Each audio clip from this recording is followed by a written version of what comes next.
kaibigan,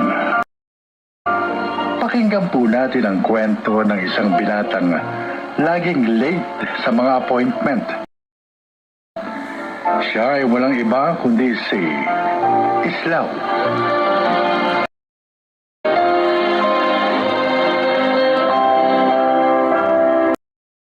Mayroon akong hindi magandang ugali at yon ay ang pagiging late sa mga lakad o appointment. Kaya naman ang mga kamag-anak at kaibigan ko ay naaasar sa akin.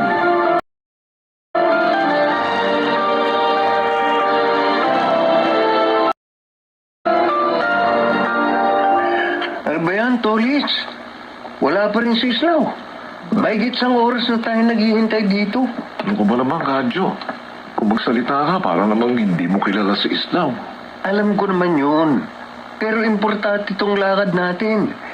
Pati tuloy tayo madadamay sa pagiging late niya. Oo nga, pero teka muna. Maghintay pa tayo ng 15 minutes. No? At pag hindi siya dumating, doon tayo mauna. Oh. Paano tayo makakalis? Siya yung may alam nung pupuntahan natin. Yun na nga eh. Kaya nga maghintay pa tayo ng konti. Ha? Ano ba yung message niya? On the way na daw siya eh. Pero isang oras na yun nakalipas. Dapat kanina pa siya dahil wala pang kalahating oras ang biyahe papunta rito. Oh, ayun na siya. Ayan na. Sorry, I'm late. Lagi naman eh. Ano ba nangyari? Ha? Kanina sabi mo, on the way ka na. Oras pa yun. On the way na nga ako papuntang banyo dahil maliligo pa lang ako. Anong nanto ako? Kaya naman pala eh. Dapat pala hindi Islaw ang pangalan mo eh. O bakit? Ano bang mas bagay na pangalan ko? Sa halip na Islaw, mas okay yung Islaw. Ano? Ang bagal mo kasi kumilos eh. Ganun ba? Ano pa hinihintay natin? Tayo na. At baka malate pa tayo.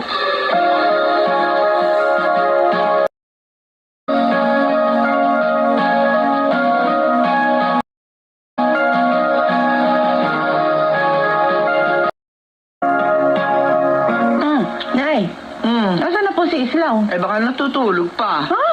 Ano ba yan? Late na siya sa kanyang interview. Sana ginising niyo ng maaga. Kanina ko pa nga siya ginigising pero ayaw bumangon. Ano ba? Pero Nay, siguradong hindi na siya matatanggap. Importante pa naman ang punctuality sa pag-a-apply ng trabaho. Doon pa lang, bagsak na siya. Pwede pa naman siguro humabol. Teka, gigisingin ko na siya. Nako, wag na ho. Mataas ang standard ng kumpanyang yon. Ano ba yun? Nahihiya tuloy ako sa kaibigan ko nag-refer sa kanya doon. May bakal pala siya. Ano ngayon ang problema? Masisira lang ang pangalan ng kaibigan ko. Dahil malamang na late lagi siya sa pagpasok. Ewan ko ba rin sa kapatid mo? Natanggal na nga siya sa dati niyang trabaho dahil lagi siyang late pumasok. Tapos, wala pa rin pagbabago. Baka naman anak may iba ka pang kakilala dyan. Ayoko na po, inay. Dalang-dala na ako. Baka masayang na naman ang effort ko.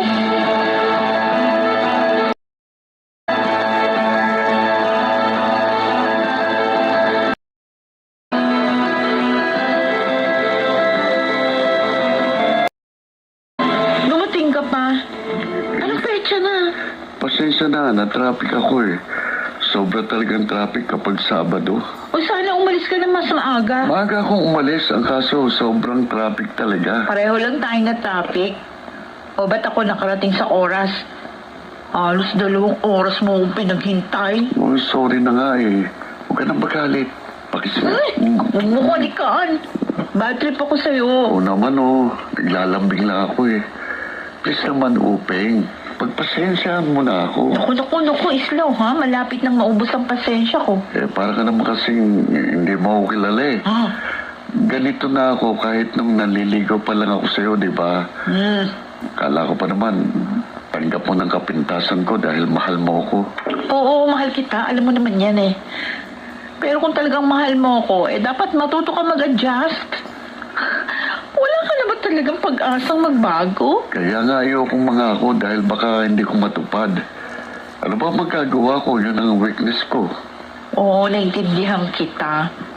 Sana naman, nag-e-effort ka. Wala akong nakikita kasi kahit konting pagbabago sa'yo. Uping, tama na. Huwag na tayong mag-away. Halika, kumain muna tayo. Gutom lang yan. Oo, tama ka. Gutom lang. Pagkain lang ang solusyon. Pero yung pagiging late mo, wala nang solusyon.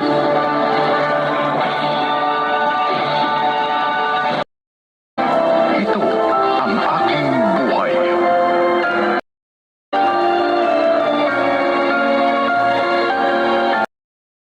Mahigit isang buwan ka ng tambay. Wala ka na bang balak na mag-apply ng bagong trabaho? Wala pa pong bakante na.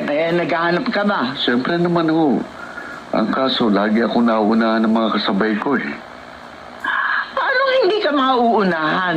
Lagi kang late. Oh, kumusta na pala yung dalawa mong kaibigan, si Kadyo at Tolitz? Ah, May trabaho na ba sila? Oo, na-hire na po sila sa huli naming pinag-applyan. Oh, kita mo? Kasabay mo na sila. Bakit sila ang natanggap? Hindi po kagad ako nakatating sa takdang oras para sa last interview. Nakalis na po yung mag-i-interview sa akin nang dumating ako. Ikaw naman kasi. Kailan ka ba talaga magbabago? Ay, wag na ho kayong umasa. Ganito na po talaga ako siguro habang buhay. Aba, kung ganyan ka mag-isip, wala talaga mangyayari sa buhay mo. Ito ang lagi mong tatandaan, anak. Daig ng maagap ang masipag. Kaya kung lagi kang late, late din ang pag-asenso mo.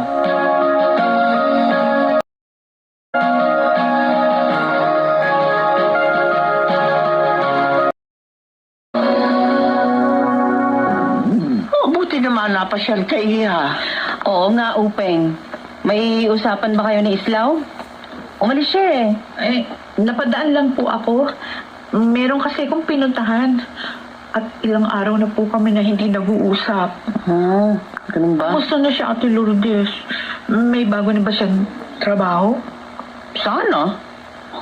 Kaso, sinayang niya ang pagkakataon. Alam mo na sigurong dahilan. Dahil na-late siya sa appointment? Sinabi mo pa. Hindi ko talaga alam kung bakit siya gano'n. Akala ko pa naman, may inspire siya nung naging girlfriend ka niya. Sa totoo lang po, may sinabi sa akin si Papa. Kasi gusto niyang tulungan si Islaw. May mataas po siyang katungkulan sa trabaho niya sa Dubai. Gusto raw po niyang kuning tauhan si Islaw. Uy, maganda yan ha. Sinabi mo na sa kanya? Nagdadalawang isip po ako eh. Baka mamaya mapahiya ako kay Papa.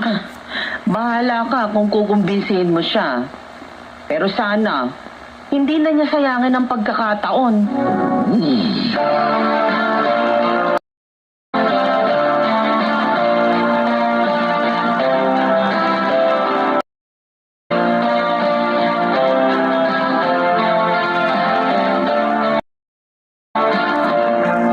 Upeng, natapos ko nang lakarin ang mga requirements at na-interview na ako sa agency. Talaga?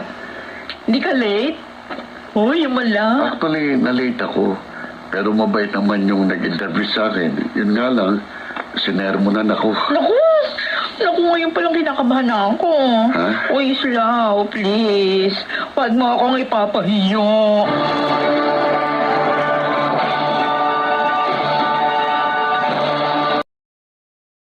Ito ang aking buhay.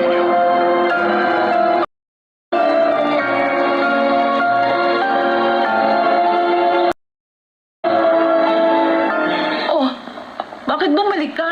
Ano nangyari? Nakalis ng aeroplanong sasakyan ko eh. Ano? Naiwan ako. Nako! Yan na nga bang sinasabi ko eh. Ang hirap mo kasing gisingin kanina. Maaga kasi masyado yung oras ng flight. Kaya nga, dapat gumising ka ng maaga. Nakaset naman yung alarm ng cellphone ko, kaso hindi pa rin ako nagising. Sabihin mo talagang irresponsible ka. Open naman. Nadidismaya ako sa'yo. Siguradong konsumisyon lang ang mapapala ko Yeah. kapag tayo nagkatuluyan. Kaya mabuti pa, mag-break na tayo.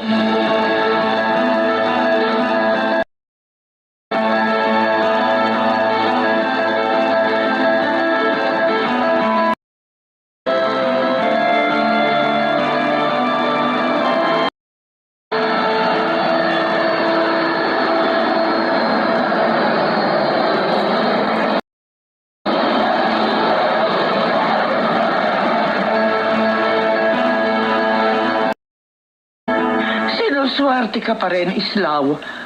Dahil kasama ka sana sa mga pasahero ng eroplanong nagcrash sa dagat.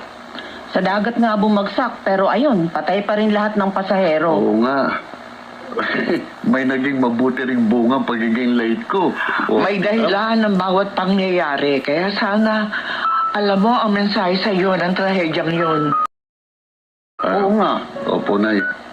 Yung po ang nagbukas ng isip ko. Eye-opener kong isang yon. Kaya pangako, magbabago na po ako.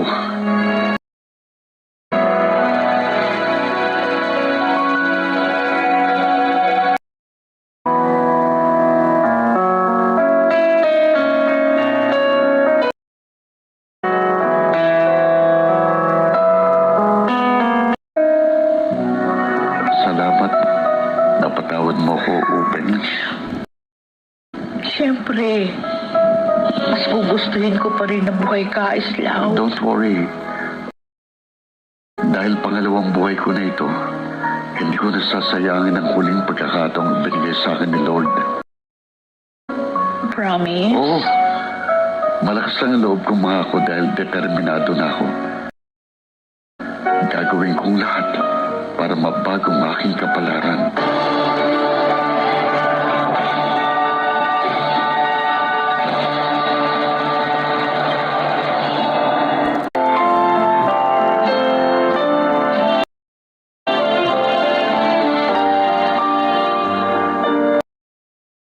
Alam kong may plano ang Diyos. Marahil ay siyang gumawa ng paraan para maligtas ako sa tiyak na kamatayan. At sa lahat ng pagkakataong nalate ako, yon ang pinakamainam dahil bukod sa nakaiwas ako sa kapahamakan, ayon din ang nag-motivate sa akin para baguhin ko ang aking masamang ugali. At salamat dahil hindi ako napiko. Nadisiplina ko rin ang sarili ko at yon ang naging daan para umasenso ko.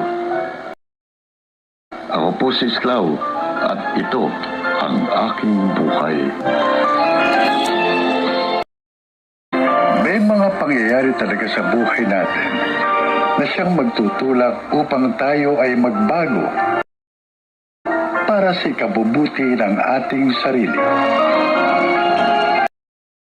Mga nagsiganap, Rosana Villegas, Janelle Benamian, Susan Robles, John Licaspi, Jeneline de la Cruz, at Phil Cruz sa papel na Islaw. Naglapat ng angkop na tunog Jenny Mutiang.